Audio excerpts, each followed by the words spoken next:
जी नाज़रीन, जैसा कि आप सब जानते हैं कि पीटीआई की तरफ से 8 फरवरी को एहतजाज की कॉल दी गई है। मुल्क भर के तमाम बड़े शहरों में पीटीआई ने एहतजाज की तैयारियां मुकम्मल कर ली हैं।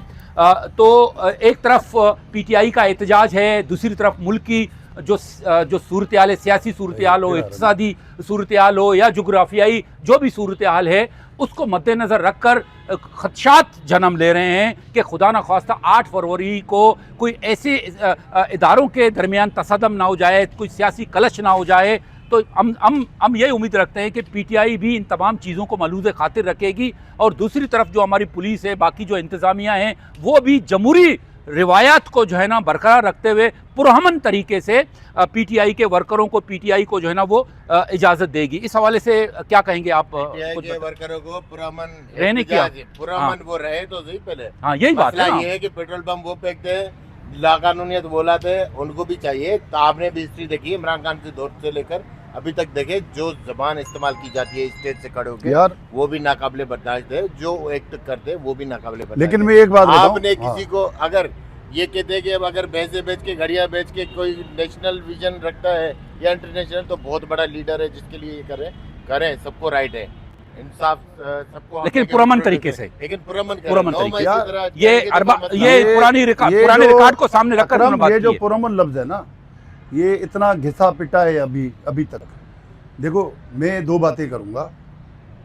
हमने जो बताया गया या हमें जो सिखाया गया या हमारे सामने जो पेश किया गया माजी में, जरदारी साहब सबसे बड़ा चोर, भाई नवाज शरीफ भाई लूट के खा गया, इमरान खान भाई सबसे बड़ा गद्दार, मुल्क बेच के खा गया। परसेप्शन बनाया जाता। देखो मेरी बात सुनो, मैं तो कहूंगा कि ऐसे मामलात में, ऐसे वाकयात में हुकूमत वक्त को अपना भरपूर किरदार अदा करना चाहिए। किस तरह का किरदार? जिसको भी ग्रीवेंसेस हार्ड स्टेट का सुन तो लो ना भाई साहब, मेरी बात पूरी सुन लो कि जिसको भी तकलीफ है, जिसको भी तहफ़्फ़ुज़ात है, हुकूमत एक वफद बनाए, उनसे मिले। क्योंकि हमारा मुल्क इस वक्त जिस पोजीशन में है ना, इस पोजीशन में हमें यकजहती की बहुत ज़रूरत है। बिल्कुल, आप देखो बलूचिस्तान के अंदर क्या सूरत हाल है, आपकी केपी की सरहदें किस तरह जो है वो गैर महफूज हैं। इसी तरह आप देखो इंडिया के बॉर्डर पे क्या सूरत हाल है। मेरे ख्याल में तो हुकूमत वक्त को, मियाँ शहबाज शरीफ को, आसिफ अली जरदारी को इस वक्त अपना किरदार अदा करना चाहिए और एक वफद बना के पीटीआई से मुज़ाकरात कर लीजिए। उन लोगों से मुज़ाकरात जो लोग जमहूरियत पे यकीन रखते हैं, जो लोग पार्लियामेंट पे यकीन रखते हैं।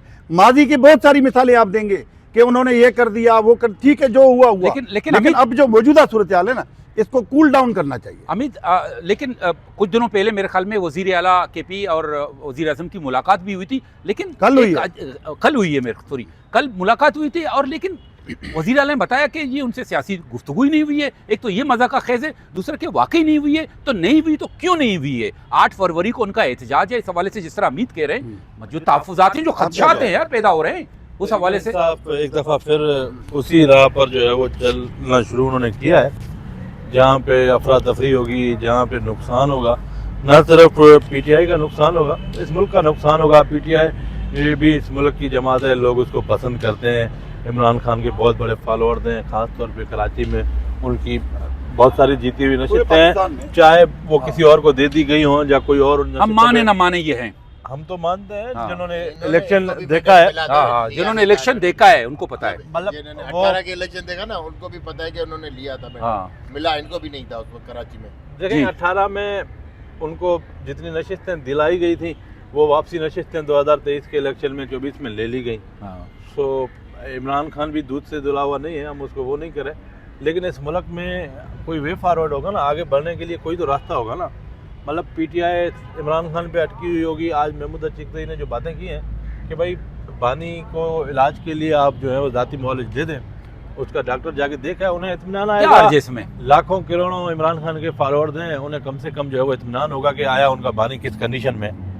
सो लेकिन बात फिर वही आती है कि तरीके इंसाफ जो है ना, सियासी लाइन जब भी उन्हें मिलती है तो फिर वो ऐसी राह इख्तियार करते हैं जिसमें तसादुम होता है, तशद्दुद होता है। अब देखें, सिंध हुकूमत ने सोहेल आफरीदी का कराची में कितना ज़बरदस्त किस्म का वेलकम किया।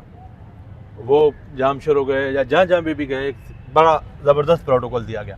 लेकिन उन्होंने फिर वही बदमाशी वाली बातें, वही रियासत मुखालिफ बातें या वही घटसा पिटा बयानियाँ जब उन्होंने शुरू किया तो डेफिनेटली हुकूमत पे भी प्रेशर आया और पीपल्स पार्टी पे भी प्रेशर आया। वज़ीर आला सिंध से उनकी मुलाकात तयशुदा मनसूख हुई, दीगर जगह पे उनकी मुलाकातें जो थी वो मनसूख हुई। सो उन्हें अपने किरदार पे, अपने रवैये पे नज़रसानी करने की ज़रूरत है।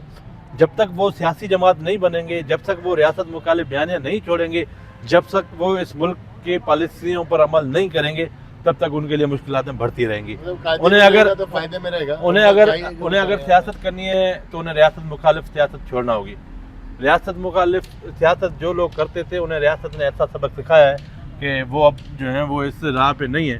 आपको पता होगा माजी में एमके रियासत मुखालिफ सियासत करती थी, इस मुल्क में बदमाशी करती थी, शहर में बदमाशी करती थी, लोगों के कत्ल व गारत के उन पर इल्ज़ाम आते हैं। एमके हमने इस शहर में क्या नहीं किया, लेकिन अब वो भी रियासत की ज़बान बोल रहे हैं क्योंकि उन्हें पता है उन्होंने अपना क़याद भी छोड़ दिया है। तो तहरीक इंसाफ को भी जो उनके दीगर लीडरान हैं उन्हें या तो इमरान खान को इस बात पर कन्वे करना चाहिए कि आपको रियासत मुखालिफ बयानियाँ ख़त्म करना पड़ेगा। ये जो तरीक़ेकार है तहरीक इंसाफ में, जो रियासत को गालियाँ देगा वो तहरीक इंसाफ का वफादार है, वो इमरान खान का वफादार है, यही इन्हें ले डूबेगा।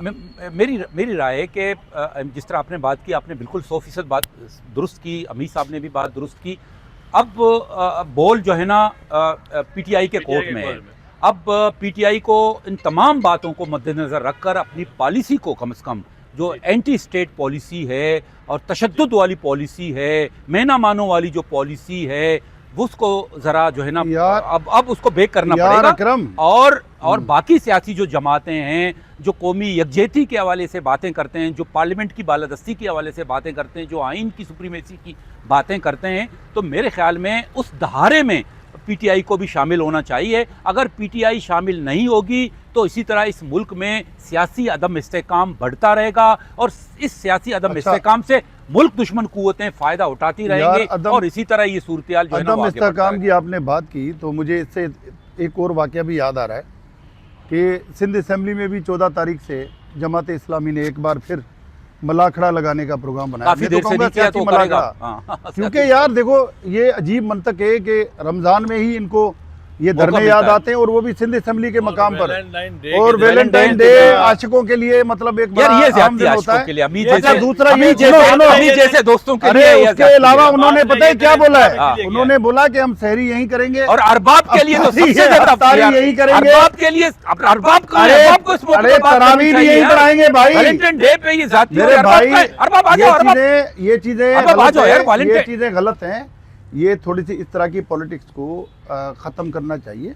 जमात इस्लामी रोज़े लोगों को सुकून से रखने दे, कोई इनकलाब नहीं आना भाई, कोई इनकलाब नहीं आना, कुछ नहीं होना। धरने से क्या होता है, फिर वही होता है जैसे मादी में हुआ। मादी में मुझे अच्छी तरह से याद है कि किस तरह मिन्नतें की गई, फिर किस तरह से 2 बंदे आए, ये वैलेंटाइन डे यार, ये वैलेंटाइन डे भाई 14 तारीख